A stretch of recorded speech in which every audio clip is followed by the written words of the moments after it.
It's coming home. It's coming. Football's coming home. It's coming home. Football's coming home. Good evening, Aston Villa fans and England fans. Welcome to the Villa Forever podcast. I am your host, Chad Williams. Please subscribe and follow me on Spotify, Amazon Music, and Apple Podcasts. Also, let's spread awareness about Duchenne muscular dystrophy. Arnie Watkins, Arnie Watkins, Well, I'll be doing the Euro 2024 final preview. And I can't wait to get stuck into the content again. I've been away for 6 weeks on a good break. It's so good to be back. Thank you everyone for the great support. And thank you for your patience. I'm really missing creating the content. So I'm going to get started with it again. And I've got a lot of exciting plans for content for the new season. I'm going to carry on getting some more special guests. There's going to be more match reaction episodes. Also, got the pre-match talk show. I'll be getting some other content creators and podcasters from other Premier League teams. That's one of the other ideas. And if you're in the Champions League, I'm going to attempt to try and even get a European fan on the podcast. And another thing to mention as well, this season I'm going to talk more about my condition in detail, spread awareness about it. So I want to do a few more episodes about how it affects me on a daily basis, how it affects families, and information that you don't really know about the condition. So what you can see at the top right of the screen, I've got a new logo at the right top corner. If you're wondering what it is, it's a green ribbon which represents Duchenne awareness. And for the ones of you followers who know this podcast, you know that it's something that's very close to my heart. It's very important to me. So that's my new logo. I'm going to keep it there. You've still got the Villa Forever podcast logo. And also, I want the awareness as well to symbolise a lot of friends that I've lost in the past. So I dedicate it to them. And also, I dedicate it to the families who are going through difficult times with this condition. So, yeah, well, let's get started then. Well, let's talk about last night. Well, it was a great game last night. I'm still absolutely buzzing about it. With Arnie Watkins to the rescue. He was an absolute hero. And I'm immensely proud of him, being a Villa fan. And I went to the pub last night with Mum and Grandad. I watched the game on the big screen. Fantastic atmosphere. And it was a relief at the final whistle. And especially how the tournament was going. I never expected us to get that far. So I'm really proud of the England boys. And they've worked hard to get to this final. But I thought it was a fantastic display from England. It was definitely, I think, the best performance in the tournament, in my opinion. I think we were so much better in this game. You could really see the difference. We passed the ball a lot better. We passed it a lot quicker. I mean, even when you saw us, we looked more a lot sharper. I thought we controlled the game really well. And this time, in this game, we looked more of a threat on the front foot. We got some great positions in that final third, which was something we was lacking in the previous games. But this time that didn't happen. I was very impressed with Phil Foden. He was excellent. He was definitely in the mood. Yes, you could see how much space he had. He had so much freedom and was very dangerous. And when he got the ball to his feet, Foden, bring confidence, he's not afraid to go past the player. And also, he's going past players easily. And also, he was very unlucky not to score, I thought. He had two decent chances. The first effort was cleared off the line. And everybody around the nation and everyone in the pub definitely thought that was him, but it was just cleared just off the line. You can see it on the goal line technology. And his second effort hit the post, which was amazing long range effort. But very good as well. The tactic worked because what I like about it is without the ball, we kept our shape. Really well. We did, I think, as well. And also, Harry Kane definitely improved. Works a lot harder. I thought in this game he worked so much harder. He took his penalty very well. He had a lot more touches in this game. I just think every single player contributed to this game. Saka caused a lot of problems down the wing. He kept using his pace and trickery. It gave a lot of Dutch defenders something to think about. I'll tell you what I really enjoy watching as well. I really enjoy watching Saka. I'm so glad to have Luke Shaw back. And you need that sort of player in a big tournament. It really shows his leadership qualities, his experience, which is what we needed. And Luke Shaw, I noticed in the game, he put in some very good tackles. He had a great performance, put a good shift in. And altogether, the defence was reasonably solid. And now also, Southgate, you got the substitution spot on. And in the past, I think probably me, other fans and other podcasters, I mean, to be honest, I'll go Southgate a lot of criticism. But I think now I'll take it back. Because this time, substitutions, but I know a lot of people didn't like it that he made substitutions too late. And to be honest, the football hasn't been great in the previous matches leading up to it. The football was quite boring. But at the end of the day, does it matter? Who cares? At the end of the day, it's a results business. It's about getting the job done. And if you win this tournament, does it really matter? As long as we win, all Southgate needs is got to add a trophy to his CV, which everybody wants to see. But if you look at Gareth Southgate's record in major tournaments, he's done reasonably well. He got to a final. There's not been two finals now, including Italy 3 years ago.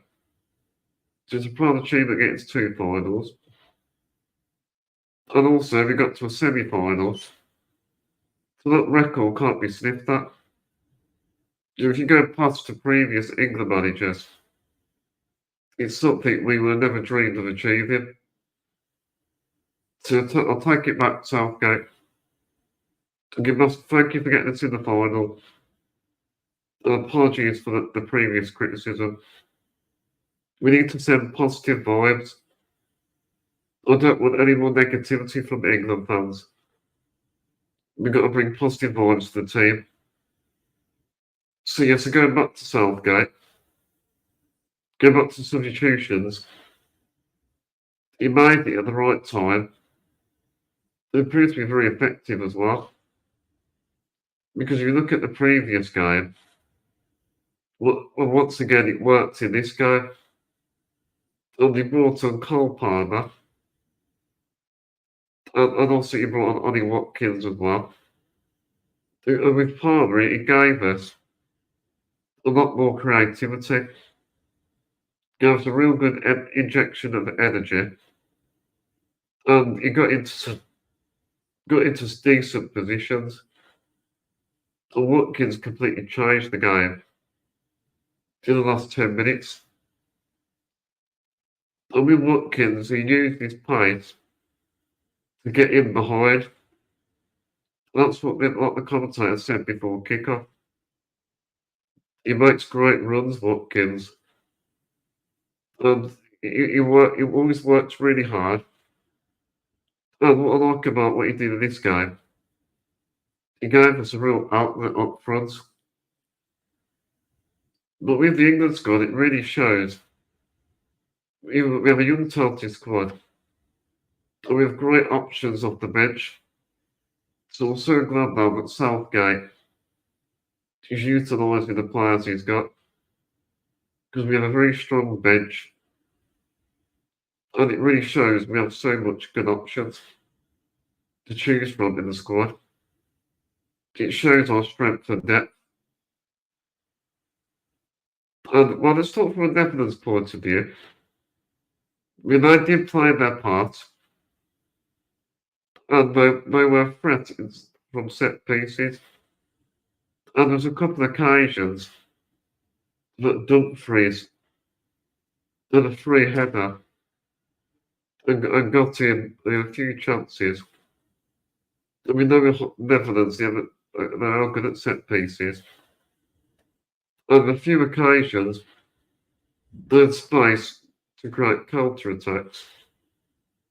But England dealt with it very well. But when we'll talk about the penalty decision, I thought England were very fortunate with it. I think England we got very lucky. But who cares? You got to ride your luck sometimes. And luckily for us, the luck went our way. But when I watched the replay a few times, I agree with Gary Neville. I definitely don't think it was a penalty.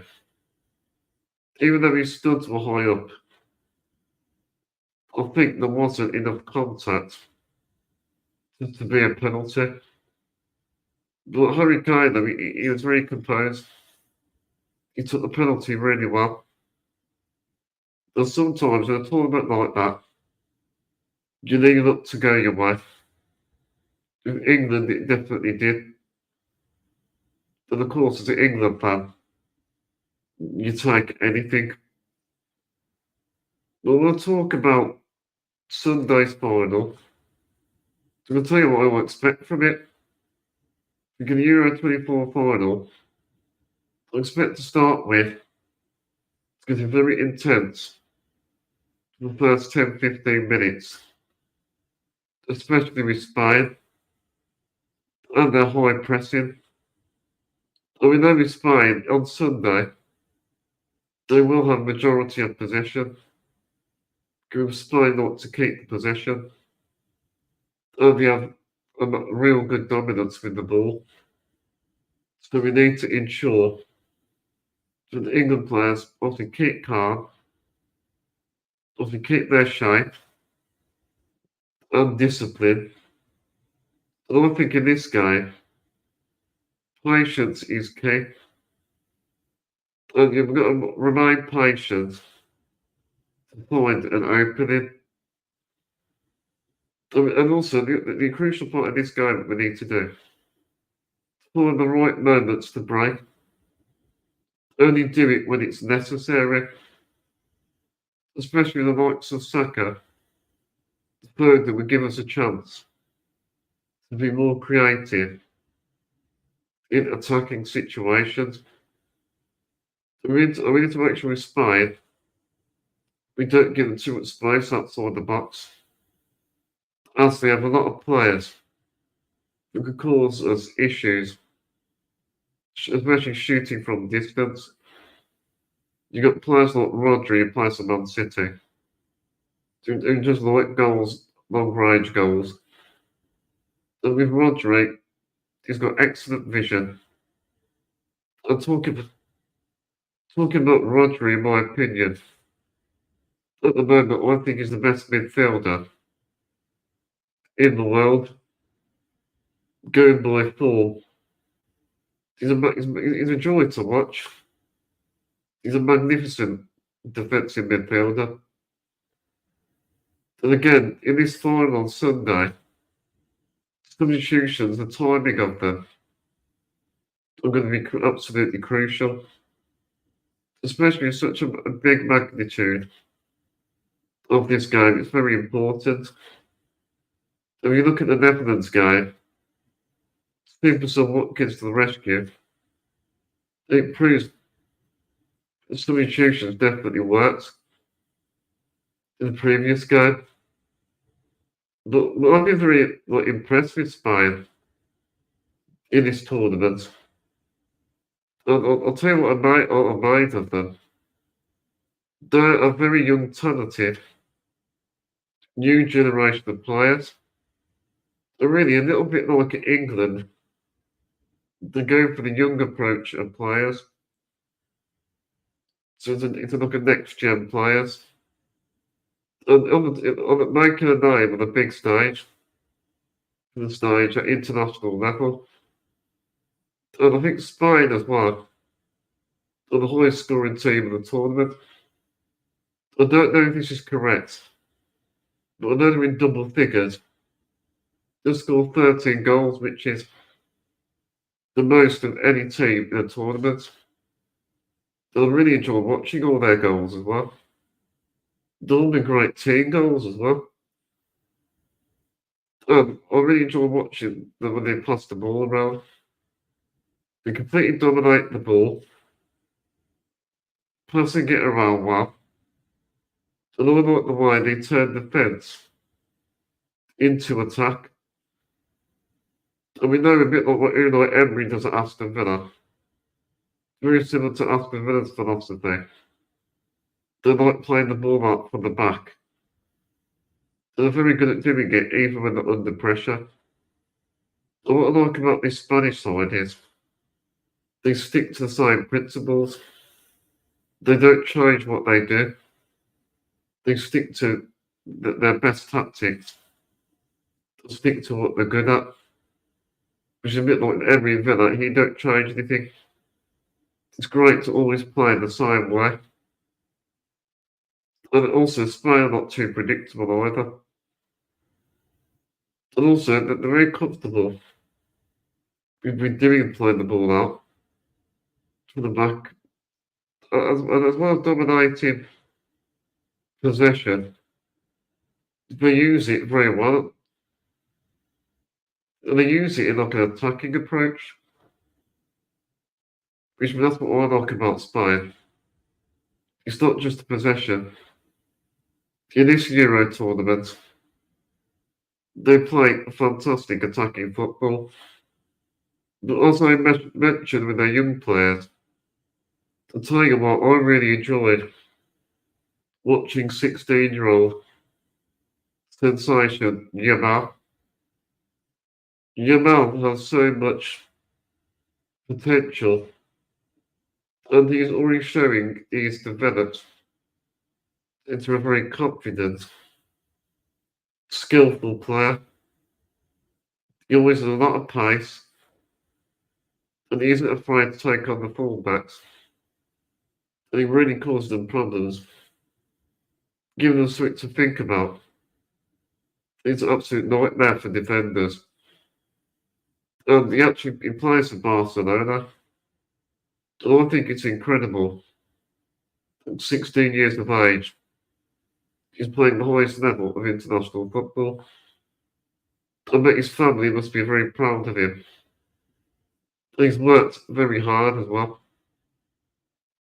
And also, I think, even though Yamal's very young, he's got a good understanding of the game.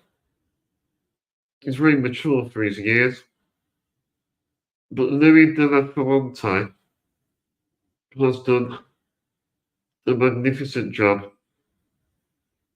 And they've been a joy to watch Spain for the whole tournament. I find them very entertaining as well. Well, I'm going to talk about, like, in the final, we're going up against a very good opposition. But I think I'm going to tell you what players we should watch out for, which you probably know already. But I'll just tell you a few. Obviously, you got Rodri, who's a world-class defensive midfielder. He can pick a pass from anywhere. He's got excellent passing range. He can win the ball back quickly for his team. And his pressing is pretty good as well. Then you got Nico Williams. Aston Villa were heavily linked with him. I'd love to see Nico Williams at Aston Villa. Great player. And again, he's very young again. He's got so much pace. He can put in some good crosses as well. And he's great with the ball at his feet with his dribbling skills. Then you got Yamal, 16-year-old I already spoke about. So obviously you know the threat that he's going to cause. We've got Alvaro Morata, who is a Spain striker. And he don't always score, but he seems to score important goals for the team. And he holds up the ball really well. Physically, he's very strong. And he can run past a few defenders. He's got quite a lot of speed to his game. Then you got Dani Olmo, who plays for German team Leipzig. And he's a very great, creative, attacking midfielder. And I really enjoy watching Olmo. He's got a lot of pace again. Then you got Ruiz as well, who has scored in a tournament, I think. And he's a very creative player. Well, so you know who to watch out for then, guys. So I'm going to read through some of my best moments for the tournament. I've got a few for you here. It did take me a few hours to pick these, but you have to let me know in the comment section what would be your best moments of Euro 24. Well, from the England point of view, the best moment for the tournament for England, this is the first one I've got, winning their second penalty shootout, which was an amazing achievement. And Southgate's got that under his belt. But let's quickly talk about that penalty shootout against Switzerland. It was very tense. But you can really tell that the players have practiced their penalties. They were cool as a cucumber. They were all very calm. And when you watch the penalties, none of them looked like they were going to miss. And then before the work, the end of the game against Switzerland, Trent Alexander-Arnold, it was such a composed finish.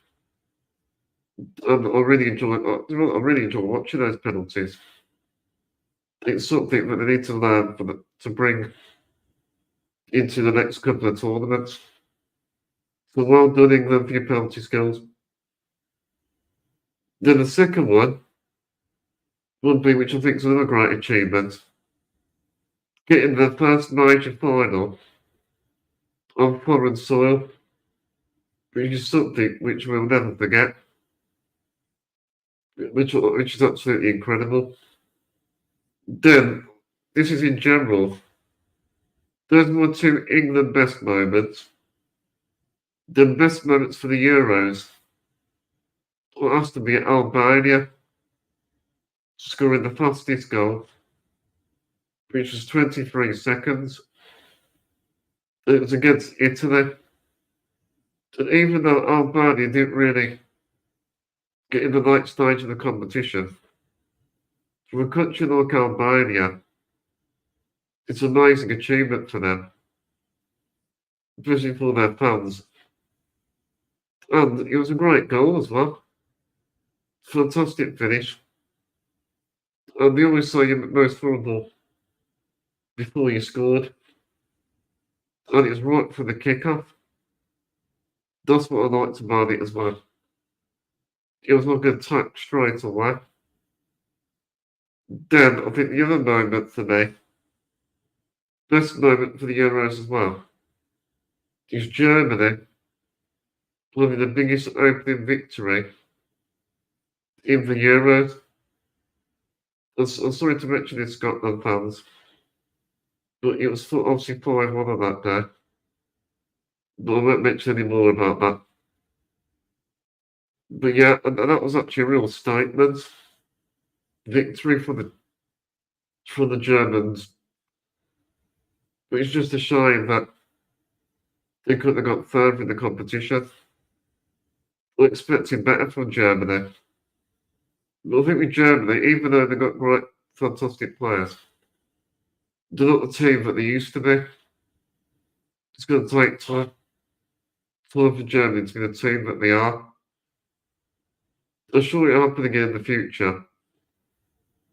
Then my favourite goal was Yamal versus France in the 2-1 victory, which knocked France out the semi-final. And it was a wonderful finish that you can watch over and over again. There's a lot of spin on the ball. It dipped into the top corner. That's what I liked about it. And for a young player to do that at the big stage, really showing the whole football world what he can do. So well done, Yamal. That goal was an absolute treat. And then I got the biggest shock of the tournament was Georgia beating Portugal. And then even though Portugal already got through to the knockout stages, but still, it's a great statement victory. A small country like Georgia is beating a team like Portugal. They've got high quality players, including Ronaldo, looks at Bernardo Silva, as well Pepe. You think Fernandez and players like that, and they still go and beat them. But you just think that the Euros won't forget. And well done to Georgia as well. That I enjoy watching them as well. They also chose the biggest underachievers. For me, is definitely France. I personally thought that France looked disappointed. We were watching them, I expected better. And they were actually the lowest scoring team. I think one of the lowest scoring teams in the tournament. And players like Mbappe and the quality they've got, did they this job? And France should be doing a lot better. And I thought they were scoring a few more goals. Defensively, they were good. But on the attack, they were very poor. They created chances, but they weren't clinical enough. In a competition like that, you got to finish off your chances. Then, I'll go to the last moment, was the worst moment. This is the worst moment I've picked. It has to be the referees. in the whole tournament, the referees were awful, and there was absolutely no consistency whatsoever. It's a little bit like what the referees been like in the Premier League. Like you get like real strange decisions, which is not good enough for referee. Refereeing standards have to improve. And like in my previous podcast that I did with Hannah for the UTV podcast a few months ago, she said that it's not technology, but it's the people behind the technology, which to be fair is just so inconsistent. So that has to change in the future. But at least last night, with England, I thought the referee was fair. I thought he was fairly decent. From an England point of view, I think we'd be happy with the referee. But apart from that, but the referee's been pretty poor apart from that. But everyone, I'd like to hear your score predictions for Sunday. I'm going to go 1-0 England. So I'm going to be very positive. But let me know in the comment section what you think. Aren't you going to be realistic as well as being positive? But I'd be interested to know your score predictions. Well, I'm almost going to the end of my podcast.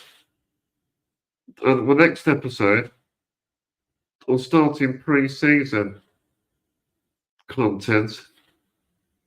I'm going to get a Walsall podcaster on my show for Walsall Fan TV. Simon Ward, I think his name is. I mean, we're doing it after the match reaction from the aftermath for the friendly against Walsall, which is our opening pre-season fixture.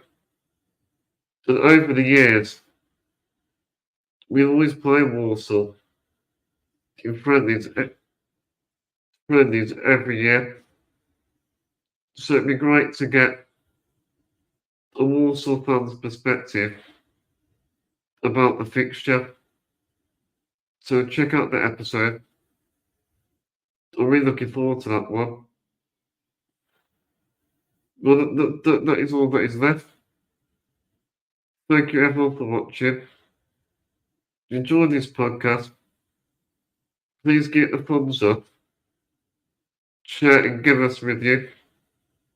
And have a great time, everybody. Whatever you're doing on Sunday, whether it's with your family at home, if it's in the pub, on a big screen, or wherever you are, or even if you're at the game, enjoy these moments that happen all the time. We've got to make the most of them. And hopefully, football could be coming home.